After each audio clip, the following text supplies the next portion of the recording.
আসসালামাইকুম। এই লোকটা তারা এক সময় বাড়ি গাড়ি সবই ছিল, অনেক সম্পদ ছিল, কিন্তু বাসা বিল্ডিং ছিল, অনেক টাকা পয়সাও ছিল। সবাই কিন্তু চাইলে কিন্তু এর বাসায় রাখতে পারতো, কিন্তু তারে বাসায় রাখে নাই। তার এই অন্ধকার কবরস্থানে রেখে দেয়া গেছে।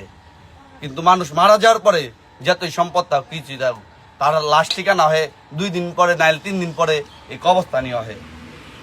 সবাই কিন্তু টাকা পয়সা সারা জীবন বেঁচে থাকতে পারে না। তার লাশ ঠিকানাটা হয় গোরস্থান। 3.5 হাত, এই রাজার হাতে 3.5 হাত লম্বা একটা ঘর হয়। এই ঘরের ভিতরে সারা জীবন থাকতে কিয়ামতের আগ পর্যন্ত আমরা সবাই থাকুন। তাহলে এই যে বাঁশও পয়সা, কাপড়ও পয়সা গেছে, হাড়ও পয়সা গেছে, তো কিচ্ছু নাই গে। তাহলে আমাদের কিসের এত ক্ষমতা আর কিসের এত অহংকার?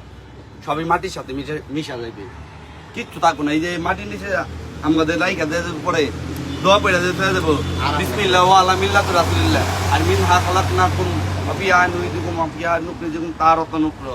দোয়া পড়ে দেবো। 40 কদম যাওয়ার পরেই তো আমাদের হিসাব নিকাশ শুরু হয়ে যাবে। আমরা কি করতেছি না করতেছি, আমাদের মনে যা কিছু আছে সবই হিসাব আল্লাহ তাআলা লইব ফেরেশতার মাধ্যমে। তা আমরা দুনিয়ার ভিতরে এত অহংকার করুন না, জুলুম করুন না। সবাই ভালো থাকি, সুস্থ থাকি, আর আমাদের জন্য দোয়া করবেন, কবরবাসীর জন্য দোয়া করবেন, রামেরকান্দের কবরস্থানে সবার জন্য দোয়া করবেন, যারা যারা মুর্দারা শুয়ে দিচ্ছে, আর অন্য অন্য কবরস্থানের জন্য দোয়া করবেন। আসসালামু আলাইকুম।